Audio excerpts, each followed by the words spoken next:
Spiral, dial, sci-fi with a soundscape.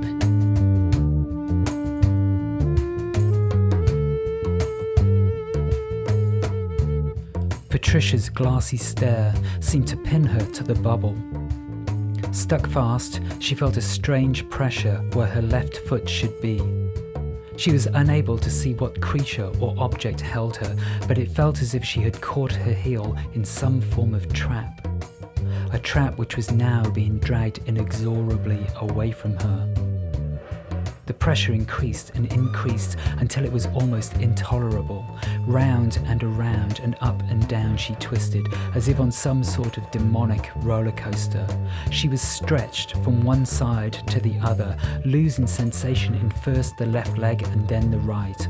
Her head felt as if it were about to shear from her body, but still Patricia held her gaze fast.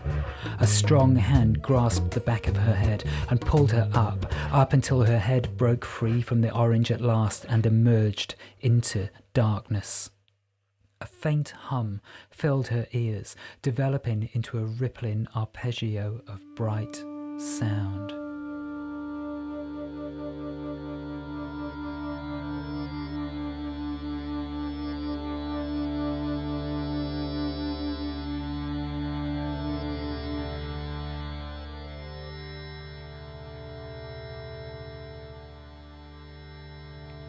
As the notes fell, the darkness above her was transformed into a glittering forest.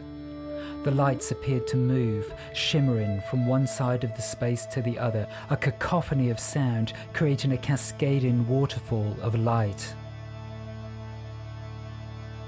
Perhaps she was in fairyland, Jessica thought. Eventually, every inch of the ceiling was covered in a bright web, and the music paused on one thin, tenuous, high note.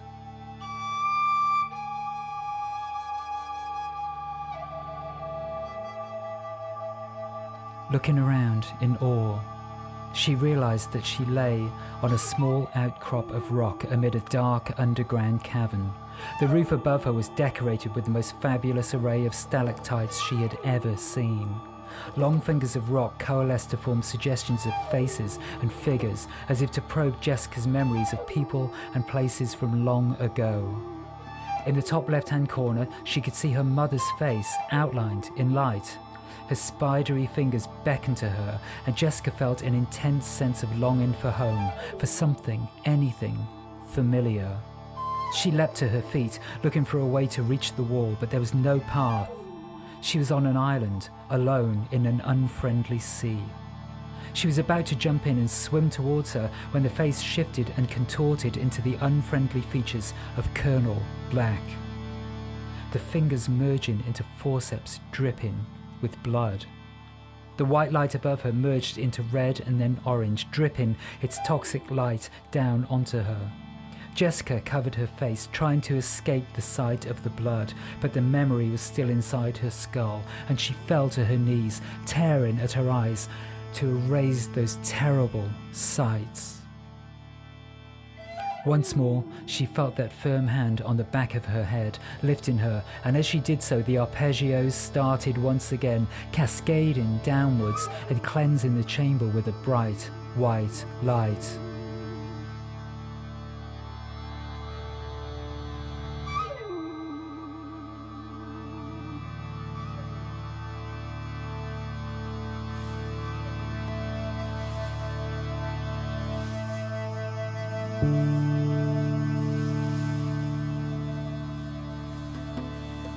"You're welcome, darling," Archie drawled, releasing her. "What the—" Jessica leapt to her feet. Where had he come from? What was he doing there? I know, it's quite indefensible, but you have to admit I put on a jolly good show, even without the benefit of a proper sound system. This cabin was a find. Sometimes I even impress myself with my good ideas." He folded his arms and surveyed the ceiling, radiating satisfaction.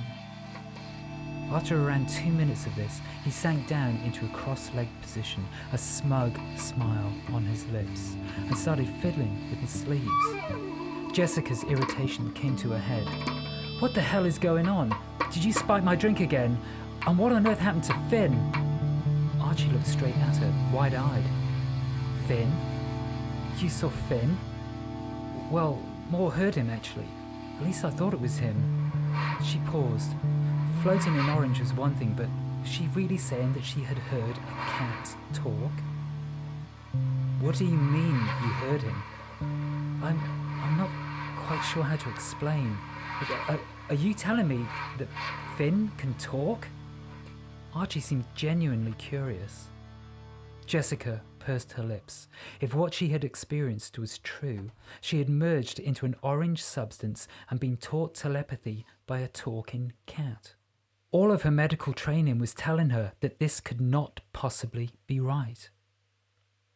Okay, I'm not sure who it was, but whoever it was didn't seem too happy with you. She hoped she sounded more confident than she felt. Archie tutted. Of course they're not happy with me, darling. No one ever is around here. I'm doomed to be terminally unappreciated for all eternity. You really should tell me what happened, though. It might be important.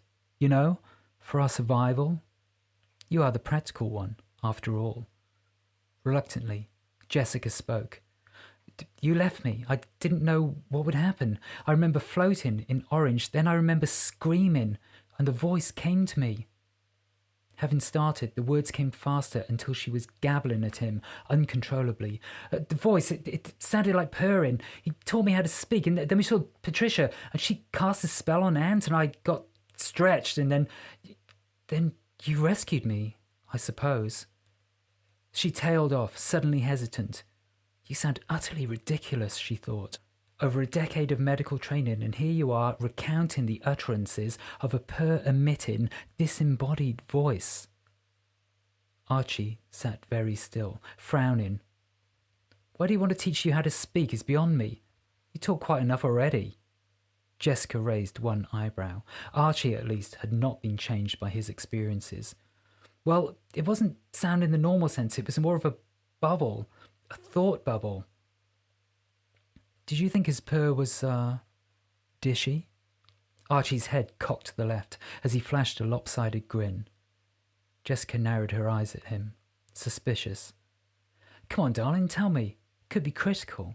What flavour of dreamies would the ship's doctor prescribe for a talking cat? He dissolved into laughter, snorting uncontrollably. As he did so, the lights on the surface of the chamber flickered on and off, shimmering between silver and purple and gold. It would have been quite magical if Jessica had not been so severely unimpressed.